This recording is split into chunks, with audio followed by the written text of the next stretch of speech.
Welcome to our series, The Battle for Public Education in the 21st Century. I'm Ken Yale, education correspondent for Flashpoints on Pacifica Radio.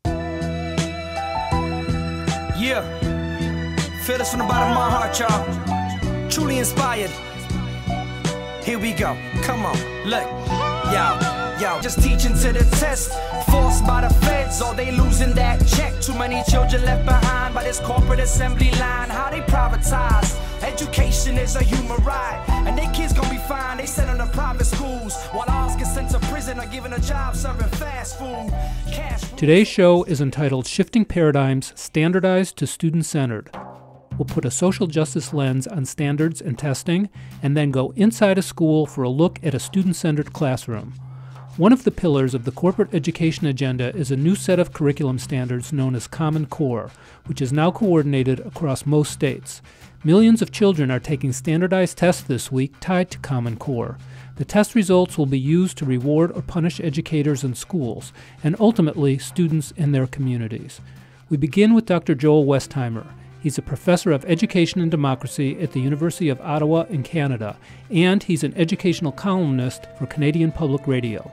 We join Joel Westheimer as he critiques standardized education. Unfortunately, we're living through an unprecedented time right now where what used to be the broad purposes of education have been narrowed to a myopic focus on so-called standards and accountability in only two subject areas, math and literacy. And then even within those two subject areas, only the most narrow and emaciated conception of what those areas have to offer. And so it's as if we've taken the entire realm of educational practice and, narrowed it into this teensy little place where there's no elbow room for teachers to maneuver. We have a conspiring set of forces that are taking public education down a road that is unfortunate, and that is to simply prepare children for a workforce, to reduce critical thinking rather than expanding it, and to reduce teachers to technocrats who are there to facilitate learning based on some kind of scripted curriculum that takes kids through preordained lessons and with preordained destinations. Most educators know that real teaching and learning doesn't happen that way, that teaching and learning is about relationship. It's about the relationship between the teacher and the students, between and among the students themselves, and that schooling is not a technocratic enterprise as much as a human enterprise. And humans are complex and messy and about social relationships. What we're talking about here is a mechanized idea of standards and accountability that gives no room for local context and no room for individual creativity, initiative, and relationship. And that's unfortunately what's happening in our classrooms across the country at the same time, of course, that prescriptions of ADHD medications and stronger psychotropic medications and antidepressants is skyrocketing because we're creating institutions where children can't function as children. Dr. Chela Delgado teaches 12th grade government and economics at Coliseum College Prep Academy in East Oakland. Here's her take on Common Core and on the evaluation of teachers based on the test scores of their students. The funny thing, of course, is that if Common Core existed in isolation from the other social conditions that we live in, I might think it was fine. I think overall it does a better job than some other sets of standards of prioritizing the kinds of critical thinking that I like to engage in my classroom. The reality is we're not in political isolation, and increased testing historically has not led to any benefits for the students who are not performing well on those tests. The fact that, there's difficulties in one student's life and that another student doesn't speak English and that another student has learning difficulties, and generally standardized tests are not the best way to display their intelligence. None of those things matter then under a Common Core regime. And the danger of merit pay, of course, is that it tends to reward teachers who are teaching students who don't have as many needs. You know, me teaching in Oakland, teaching a lot of low-income students, students of color, English language learners, students who have IEPs, individual education plans, I'll never do as well, you know, if I'm being measured by Common Core as a teacher in a wealthier suburb in the Bay Area. I just won't. And it doesn't mean I'm not a good teacher, and it doesn't mean my students aren't making progress, but I'll still be sort of held to blame, as will my students, which is the real danger. Jesse Hagopian was one of the leaders of a standardized test boycott at Garfield High School in Seattle, where he currently teaches history. The boycott gained national attention in 2013 and helped spark a national movement against standardized testing. Jesse Hagopian is also an associate editor of Rethinking Schools magazine, a founding member of Social Equality Educators, and the author of a new book entitled More Than a Score, The New Uprising Against High-Stakes Testing. I asked Jesse Hagopian what's really driving the agenda for increasingly standardized curriculum and assessment. There's a few ways to understand how the corporate education reformers, or as I call them in my book, the testocracy, how to know that they're completely disingenuous. In fact, they're not interested in holding schools accountable to raise achievement levels for all students and to create a rich and empowering education for all our kids. And here's one way you know that. Because I often have said that the map boycott really didn't start at Garfield. In fact, you could say it started at Lakeside High School, where Bill Gates went to high school, where his kids go to high school, because they never gave the MAP test at that school, and they don't give any of these high-stakes standardized tests at that school. What did they do for Bill Gates' kids? They fill the library with tens of thousands of volumes.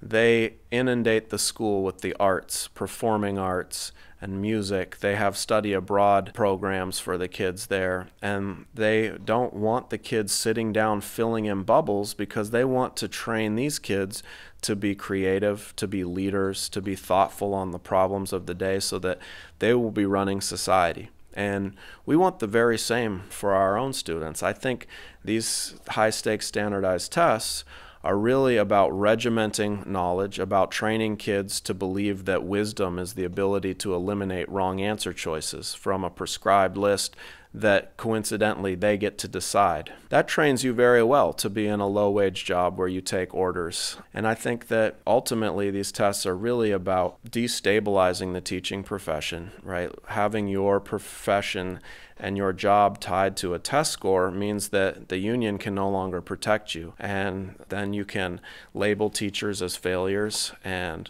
you can fire them. And that's very useful for busting the last major national union. The biggest unions left are the teachers' unions. And so we've seen that the high-stakes tests are really the lifeblood of this corporate reform movement. How do you close massive amount of schools like they did in Chicago? You label them failures with the tests and you close them, right? How do you deny kids graduation and funnel them into a school-to-prison pipeline? You have high-stakes exit exams for high school. And so this is really the outcomes of their tests, and our movement is about reclaiming education for a much higher purpose and saying you cannot reduce the intellectual and emotional activity of teaching and learning to a single score. How do we shift from standardization to a more student-centered, humanizing, and liberating paradigm? I asked Dr. Joel Westheimer about the purposes of education for social justice. I like to think of the great education philosopher Maxine Greene. She said this phrase that I've always liked, that the purpose of education is to comfort the troubled and trouble the comfortable. And I've always thought that could be a real guiding ideology for public education, in that, of course, public schools should be charged with creating a safe space where children can learn, and they should be made comfortable and made to feel like they are valued. But there's another aspect of education that's too often overlooked, and that is troubling the comfortable, that we have set ideas that need to be challenged, not because they're right or wrong, but because the idea of being challenged is at the heart of what public education in a democracy needs to be. There's one school I know of that's actually in San Francisco where they organized their curriculum around something called learning challenges. So, for example, the idea of hunger and homelessness. So the social studies teachers were looking at that historically in the nation and also locally. The math teachers were looking at statistics of homelessness and hunger in their community and comparing it to other communities. The English teachers were reading literature on homelessness, on poverty, poverty and on hunger. And the science class actually ended up transforming the roof of the school building into a garden. In fact, they held a fundraiser. Alice Waters, actually someone knew, and came to cook the vegetables from the garden on the roof. And the money they raised from that, they researched and then donated to homeless shelters in the community. That's just one example. It tied the teachers together in a professional community that was oriented towards the goals of teaching kids about social justice and social relevance of what they were learning. So that kind of timeless question, why do we have to know this? Is this going to be on the test? Those questions become irrelevant when you're tying learning to social ends and to goals that mean something to the kids, to the teachers that are teaching those kids, and to the rest of us who are supporting that kind of public education. Here's how Jesse Hagopian thinks about shifting the paradigm. I think that you have to redefine the purpose of education. The corporate education reformers have said that the purpose of education is to be career and college ready. And to me, to reduce education to that is to strip it of all of its power. I think that, in fact, education has to have a far bigger purpose because we face incredible challenges in our society today. We have more black people behind bars today on probation or parole than were slaves on plantations in 1850. That's a social catastrophe that education should be about organizing young people to understand that problem and equip them with the skills to solve that problem, right? That's social justice education to me. We have the greatest income inequality in U.S. history right now, where 85 people have as much wealth as the bottom 3.5 billion people on the planet. That is a crisis that's causing all sorts of other problems in our society, and the crushing poverty is destroying people's lives. And education should be about empowering students to reclaim the wealth that they're going to be producing as low-wage workers in our society. And I think that the greatest challenge we face overall is the fight against climate change, because if we can't stop the temperature from rising 2 degrees in the next 30 years, then we face the possibility of extinction as a human race. And I think that education has to be about developing collaborative skills with our students, leadership skills, helping to unlock their imagination, and giving them the tools of civic courage to be able to tackle the challenges we face today. That's what I think social justice education is all about. I asked Dr. Chela Delgado what's different about teachers in classrooms that break the standardization paradigm and work more consciously towards social justice. Having a student-centered classroom in which students are allowed to share what's going on with them, but also held to a standard of academic rigor is what I strive for. And so that kind of process where we're going through the academically rigorous piece of having students read new sources, use multiple sources, use evidence, determine what arguments can be made on which side, and then really be able to discuss what is meaningful and relevant to their lives, I think is the mark of a socially just classroom. I think for me, critical pedagogy really means a teaching and learning style where there isn't a question that already has an answer. What I mean by that is 9 times out of 10, if you're writing a question on a test or a quiz, you know that there's a right answer you want from your students. And I think that in critical pedagogy, we are trying to ask questions with our students in which there isn't actually a preconceived correct answer, right? That we are authentically doing the work of trying to figure it out. And I think that that's something that when we've been discussing questions together as a class and one student says one answer and another student says another answer, and I listen to both and say, okay, interesting points. And the students say, well, which one is right? And I say, well, I don't know. Which one do you think is right? Those are some of the most important and exciting learning moments in my teaching experience. Now we go inside Chela Delgado's government class at Coliseum College Prep Academy, a public high school in East Oakland. Most students in the school are Latino and African American, Over 1/3 are English language learners, and 99% are officially classified as, quote, socioeconomically disadvantaged. Today's class is exploring two famous legal cases, Plessy v. Ferguson, which upheld racial segregation through the principle of separate but equal, and Brown v. Board of Education, which overturned Plessy by ruling that racially separate schools are inherently unequal and unconstitutional. Someone remind Robin what equal and equitable is. So basically equal is the same? Yeah. Equitable, like you don't necessarily have to give to people the same thing, but you base yourself on what they need more than being divided equally. Or equal is the fact that there are the same number of stalls in men's and women's restrooms, my favorite example.